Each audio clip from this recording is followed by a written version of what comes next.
Vamos lá então, gente. Sou Francisco, sou médico hematologista, sou intensivista também. E hoje a gente vai para a parte 2, as condutas aí que a gente pode ter em doença pulmonar obstrutiva crônica, em DPOC. Aqui, gente, eu criei um caso clínico assim, isso é muito comum também de chegar em pronto-socorro. Quem faz sala vermelha vê bastante também. A gente tem aqui um paciente de 50 anos de idade, tabagista de 80 maços ano. Aqui percebam o seguinte, quando a gente está falando de um DPOC que vai chegar para a gente no pronto-socorro, eu preciso que vocês entendam que não vai ter uma prova de função pulmonar em que você vai ver o índice de tifenol, vai ver que ele está com uma redução de 70%, que está menor que 70%, e que a prova broncodilatadora em geral é negativa. Podem esquecer. O que você vai se delimitar, o que você vai se deparar são com pacientes que são tabagistas graves, assim, né? Aqui, por exemplo, 80 maços ano, o cara tem que consumir para ter 50 anos de idade, 2 maços por dia desde os 10 anos de idade. E percebam que às vezes isso não é tão incomum assim não, tá? Quem mora no interior do Brasil sabe, os pacientes ali nas décadas de 60, 70, até década de 80, começavam a fumar com 15, com 16 anos. Às vezes eu já encontrei paciente que falou que com 10 anos já começava, né? Era até uma forma de dar um alívio de frio para vocês terem ideia. Então não é tão incomum não, tá?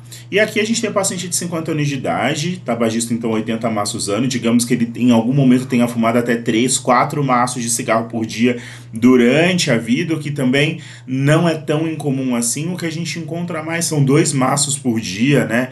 Lembrar que a nicotina tem um efeito aí de liberação de dopamina, principalmente ali em amígdala cerebral, então é uma questão ali muito relacionada a prazer e prazer associado até mesmo à questão de lidar com dificuldades da vida. E aí são pacientes que vão chegar para vocês bem dispneicos, que a gente falou que é uma dificuldade de respirar, e taquipneicos, com aumento de frequência respiratória. Tem dispneia basal em piora, ou seja, aquele paciente que tem falta de ar basal que tem piora, tem tosse seca crônica que está piorando em frequência e tem uma mudança de expectoração dessa tosse de hialina para purulenta. Aqui você tem que admitir que você está diante de um DPOC descompensado. Por quê? DPOC é uma síndrome. DPOC o paciente ele tem e é uma doença que descompensa algumas vezes. E existem 3 sinais cardinais clínicos para você documentar essa piora. Se o paciente tem piora da dispneia, se tem piora da tosse ou mudança de característica dessa tosse de seca para produtiva, né, de hialina para purulenta. Exame físico, sibilos difusos bilaterais, é algo muito típico. Existem pacientes que podem chegar com murmúrio vesicular universalmente reduzido, tá? Essa é uma questão bastante importante que pode acontecer. Exames HB de 15, HT de 45, leucometria de 10 mil sem desvio, plaquetas de 350 mil, ureia 45, creatinina de 1, PCR de 10, valor de referência menor que 1. Não espere exames exuberantes num paciente DPOC. Não espere uma mega leucocitose com desvio à esquerda, não espere um PCR muito aumentado, não espere que o paciente tenha sinais inflamatórios muito francos. Não espere também que eles tenham imagem muito grande, né? A gente tem que lembrar que a doença pulmonar obstrutiva crônica ela tem íntima ligação com o tabagismo, tem uma questão de predisposição genética, deficiência de alfa-1 antitripsina pode ser uma causa de enfisema pulmonar em não tabagistas, tá? É um pouquinho mais raro. A fisiopatologia do DPOC envolve essa questão do tabagismo, e aqui o Robbins coloca a poluição do ar, mas é muito relacionado ao tabagismo mesmo, que vai levar a um estresse inflamatório pulmonar, com a liberação de enzimas pelos neutrófilos que vão degradar elastases pulmonares e gerar pulmões que são muito excessivamente complacentes. Então você tem uma reserva aérea ali muito acometida, né? No seguinte sentido, o paciente ele vai inspirar, mas na hora de expirar e exalar esse ar, ele não vai conseguir, porque essas fibras elásticas que deveriam fazer esse retorno do parênquima pulmonar ao que era antes da inspiração acaba. E aí, nesse sentido, a gente tem a questão do enfisema, quando a gente fala em destruição da parede alveolar com áreas de hiperinsuflação, e a gente tem a bronquite crônica com a tosse produtiva e inflamação das vias aéreas, né? A asma é outra doença de pequenas vias respiratórias que tem algum manejo um pouquinho diferente do DPOC, tá? Em criança completamente diferente, em adulto um pouco diferente, porque aqui as metas são um pouquinho outras, assim, que você acaba tendo que ter para esse paciente. Muito bem. Aqui eu mostro para vocês, né, quando você tem a destruição dessas fibras de elastina, a destruição das paredes alveolares, você tem ali a presença de áreas de enfisema pulmonar bastante importantes. Aqui é um esquema do Harrison que mostra para vocês esse esquema inflamatório de tabagismo, suscetibilidade genética.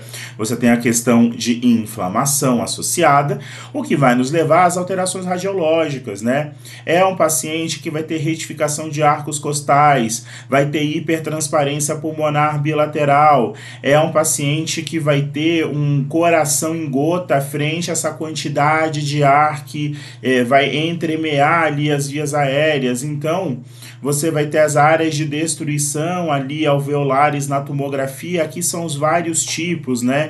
O paraseptal, centrolobular, mas aqui o que eu preciso que vocês vejam são esses verdadeiros buracos aqui em relação à destruição de parênquima pulmonar, de alvéolo pulmonar e dificuldade que esses pacientes têm ao longo do tempo de troca gasosa. Por isso que esses pacientes, eles acabam evoluindo, muitos deles, de uma maneira significativa com oxigênio domiciliar, tá? Porque eles têm essa dificuldade de troca gasosa a longo prazo. E aqui é a minha prescriçãozinha, né? O Fast Hug, F de feed, de alimentação, A de analgesia, S de sedação, T de trombo, H de hidratação, U de úlcera, G de glicose, que são coisas que eu, só para não me esquecer no momento da prescrição. E aqui, além da dieta zero, do basalzinho que eu gosto de deixar com 10% 1000 ml, eu já deixo com salbutamol, que é um beta-2 agonista, 4 a 6 puffs de 4 em 4, 6 em 6 horas. Aqui existe uma preferência pessoal que você pode ter, tá? Eu gosto de deixar de 4 em 4 horas, desde que o paciente não tenha muita taquicardia. E pratrópio, que é um anticolinérgico para redução de secreção, 40 gotas em soro fisiológico de 5 ml, 4 em 4 a 6 em 6 horas. Hidrocortisona, o que acontece? O corticóide é extremamente importante para acabar com essa exacerbação inflamatória. Então, de 200 a 300 miligramas endovenoso, soro fisiológico de 20 em bolos, né? Ou você faz um sorinho de 100 em 20 a 30 minutos, ou metilprednisolona 62,5 EV, aí de ataque, e depois você tem que deixar uma manutenção, 100 miligramas de 6 em 6 ou 8 em 8 horas, ou uma metil de 62,5 uma vez ao dia, ou de 12 em 12 horas. Sulfato de magnésio, ele era muito usado apenas para asma, tá, gente? Mas aprendi com a Unicamp que realmente a gente pode usar sim para medida de broncodilatação e é muito efetivo, tá? Eu gosto bastante. 20 ml em soro fisiológico de 230 em 30 minutos. Aqui a gente não deixa 2 horas, 3 horas como uma reposição de magnésio normal. Aqui é como medida de broncodilatação. E aqui eu tenho que ser um pouco mais rápido. Por quê? Esses pacientes com DPOC, vocês têm que lembrar que eles entram em fadiga ventilatória de uma maneira muito rápida. Então eu tenho que reverter essa broncoconstrição, esse broncoespasmo de maneira muito eficiente e muito rápida. Aqui eu deixei a morfina não só para controle de dor, mas às vezes para controle de dispneia. É uma medida que vale muito a pena. Antibiótico, ceftriaxona, ou clavulin, ou azitromicina, mas tem uma ressalva que eu vou deixar para o final aqui da apresentação. E deixei uma prescriçãozinha de ventilação não invasiva. A ventilação não invasiva, assim como para insuficiência cardíaca descompensada, para DPOC, é uma medida extremamente importante que posterga a intubação nesses pacientes. Isso é com uma relevância estatística extremamente importante em vários estudos de terapia intensiva sobre o assunto, tá? Então, a ventilação não invasiva, desde que o paciente não esteja em rebaixamento de nível de consciência, é uma medida importante, até mesmo quando você tem pacientes com uma acidose respiratória mais importante, tá? É algo importante a se colocar e a se dizer. Aqui, gente, eu deixei, mais uma vez, vou deixar para vocês no link aqui da descrição do vídeo sobre o curso do antibiótico na prática, tá? Já tá com todas as aulas disponíveis, as listas de exercícios faltam 3 só para eu acabar, tá? E aí vocês podem ter um acesso para vocês entenderem por que a gente está usando ceftriaxona ou clavulin ou azitromicina para um paciente desse, quais são os germes que a gente tem que cobrir, quais são as medidas que você tem que pegar ali, e mais uma coisinha. Se eu tenho um paciente com um DPO5, uma alteração pulmonar estrutural muito grave, aqui eu tenho que implementar medidas para tratamento, para cobertura mais direta de pseudomonas. E pseudomonas, que é um não fermentador, que vai fazer muita colonização de pacientes com doenças pulmonares estruturais mais graves, é um foco que eu tenho muito nesse curso, em várias bactérias, mas essa é uma delas.